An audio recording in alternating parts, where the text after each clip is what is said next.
everyone! Today I am going to show you how to make a vegetarian Nyonya dish called Chap Chye. So what is Chap Chye? Chap means 10, Chye means vegetable. So it is only really a stir-fried vegetable which uses simple ingredients like cabbage, preserved bean curd, different types of mushroom, and glass noodles. The key to this dish is actually preserved soybean paste. So I will describe all these ingredients now. So this is fermented soybean paste, which is a category of fermented food made from ground soybeans. It's actually got quite a salty taste, but it's really good. We are going to be using cabbage. This is also known as Chinese cabbage or wombok in the supermarket, also known as Napa cabbage. We will be using bean curd. So these are bean curd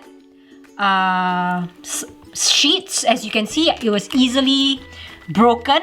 I am going to be soaking this. You can also use twisted bean curd that is available in the dry section in an Asian supermarket. And this is glass noodles, but not your typical glass noodle.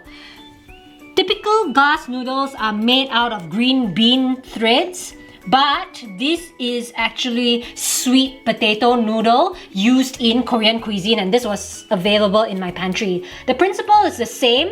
It becomes a very clear, chewy noodle texture. So, in terms of the mushrooms that we are going to be using today, there are 3 different kinds. You'll be wondering, why is this looking so black and tiny? This is also known as black fungus or wooded ear.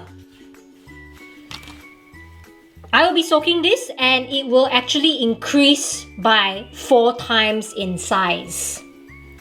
So next is a shiitake dried mushroom, which we will also be soaking so that it expands, and I'll be removing the stems because the stems sometimes can be quite hard. Lastly, we are going to be using enoki mushrooms, which is very popular in Japanese and Korean cuisine. This is a mushroom that is not typically in this dish, but I feel as though it gives it a very nice flavor as well. So the seasoning for this dish is very simple. It comprises of light soy sauce, sesame oil, Himalayan pink salt, and raw sugar. This goes in at the end of the dish. And we will be garnishing it with spring onions to give it that green color.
been soaked for about 20 minutes, and have a look, it has grown so much and it is shaped like an ear.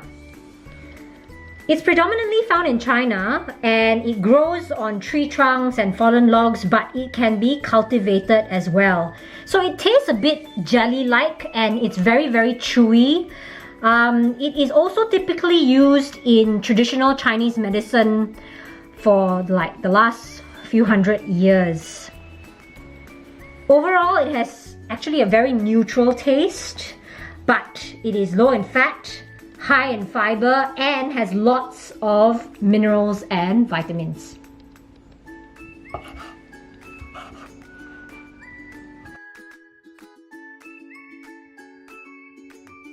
So now we have already prepared all the ingredients. We soaked and drained them, and we are going to be ready to cook.